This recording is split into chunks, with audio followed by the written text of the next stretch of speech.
जय धर्मेश, जय सरना, जय आदिशक्ति। आदिवासी सत्य प्राकृतिक सरना धर्म प्रार्थना सभा का आयोजन कल 9/10/2021 को टाटी कैरो लोहरदगा में किया जा रहा है। मैं शाम के समय में इसलिए भी बताने का प्रयास कर रहा हूं कि कल मैं खुद जा रहा हूं और कल जो मैं बताऊंगा कि सरना माँ का शक्ति और सरना माँ का भक्ति, सरना माँ का भक्ति और सरना माँ का शक्ति किस तरह से हमारे समाज को जोड़ने और हमारे समाज को व्यवस्थित करने का काम करता है और कैसे हम भक्ति करें, कैसे शक्ति के द्वारा हमारे समाज को जोड़े,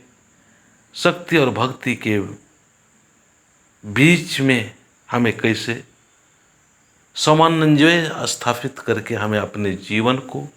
संभालना है, अपना पारिवारिक जीवन को संभालना है और हमारे आदिवासी सरना और प्राकृतिक परिवार को कैसे हमको शक्ति और भक्ति के बीच में, शक्ति और भक्ति में होने वाले अच्छाई और कहाँ पर हमें